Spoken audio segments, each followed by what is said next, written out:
डालमारू बाहरिला विषाक्त साप विषाक्त डालमा खाई 40 जन असुस्थ होती एक अभावन घटना देखा मिली केन्द्रापड़ा जिला पट्टामुंडाई म्युनिसिपालिटीर 10 नंबर वार्ड सूचना अनुसार गतकाली पट्टामुंडाई म्युनिसिपालिटीर 10 नंबर वार्ड रे भागवत सप्ताह अवसर में 400 लोकों प्रसाद सेवन लगी खाद्य रंधा होता हेले प्रसाद सेवन समय डालमा हांडी एक विषाक्त साप पड़ा देखि लोक भयभीत हो चिकित्सा पट्टामुंडाई उपखंड स्तरीय मेडिकल रे भर्ती होइछन्ति। अन्यपटे पट्टामुंडाई उपखंड स्तरीय मेडिकल रे स्वास्थ्य परीक्षा स्थानीय लोक भिड़ जमाइथिबा भी देखिबा को मिलिछि।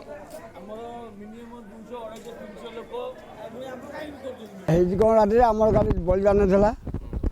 भोजी भात होता आम गलु भोजी भात खाइलु खाई सारा बहुत लोग खाई सारे खाई सारा 5 जन लोग गले साप गोटा कौन ता भर बाहर से छानिया लोग सब गले मेडिकल देखला कि ना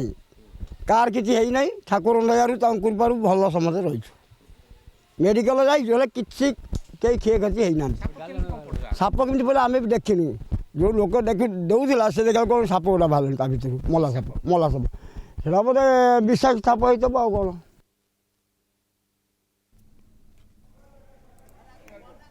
तापस परिडा आम सहित फोन लाइन जुगे जोड़ी तापस किछि लोक असुस्थ हेबानी खबर रही कि ना कारी सेमिति कोनोसी स्वास्थ्य अवस्था बिगड़ी नाही एवं ये डालमारे साप आसिला केमिति सेने कोनोसी प्रकार सूचना अछि कि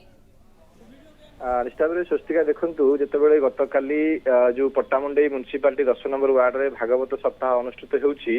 एवं प्रत्येक दिन राति लोक प्रसाद सेवन व्यवस्था करा जाए काली जिते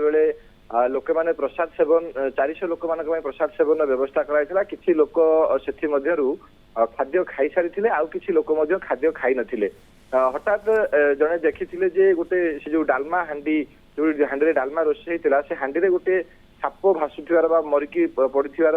जने लोक देखिथिले एवं से देखिया परे जेते स्थानीय लोक मानकु कहिथिले जे गोटे साप एथिरे भासुची तो सांगे सांगे से जो लोक मानक भितरे गोटे भय सृष्टि होइतिला एवं से सापटी विषाक्त साप थिला तो जिते किसी लोक जेहेतु ये खाद्य खाई सारी से मन भितर भय सृष्टि होता जे आम जो डालमा खाई से डालमा विषाक्त सापटी पड़ जाइए काले से डालमाटी विषाक्त हो आम शरीर कौन असुस्थ हो तेणु से संगे संगे आसिक जो पट्टामुंडाई म्युनिसिपालिटी मेडिकल अच्छी सेठारे समस्ते पहुंची ट्रिटमेंट होते पाखापाखि 200 लोक धाड़ी लगे छिड़ा होते ट्रिटमेंट हाँपाई तो किंतु समस्त स्वास्थ्य अवस्था स्थिर थिबा जहाँ डाक्टर कही परवर्ती समय से घर को फेरी आम जिते आज कथा होलु डॉक्टर सहित डॉक्टर कहवा कथा जदि कौन विषाक्त साप कौन तरकार पड़ जाए कहीं लोक यदि विषाक्त साप को खाई दिखती तेज लोकर कौन क्षति हम ना कारण सापर विष आम शरीर को जाए ना सापर विष केवल आमर भेन मध्यम ही शरीर भीतर को प्रवेश करें लोक को असुस्थ कराई तेणु बर्तमान समय जो लोक मैंने खाद्य खाई से समस्ते सुस्थ अच्छा समस्त स्वास्थ्य अवस्था स्थिर रही कि गोटे बड़ प्रश्न सृष्टि होमिति कौन से डालमा हांडी भीतर को सापटी पड़ा तो लोक मान सहित आलोचना कर लोक कह आम जापारू जेहेतु अंधार राति थिला तो केमिति कौन असावधानतार सहित डालमारे विषय जो सापटी पड़ जाइए तेणु लोक मान भीतर गोटे भयर वातावरण सृष्टि होता किंतु समस्त स्थानीय लोक जो मैंने खाई खाद्य समस्ते सुस्थ अच्छा आउटे कथा रोचे जो रोसैया जनक रोसई करुले सी कहीं असावधानतार सहित रोसई करुले जदि रोसई सरला से कहीं खाद्य छाड़ी सेठारु चली जाइथिले फलरे गोटे एभली घटना सामना को आसिला किंतु वर्तमान समय समस्त ग्रामवासी मानकर स्वास्थ्य अवस्था स्थिर रही बोली आम कहि परिबा।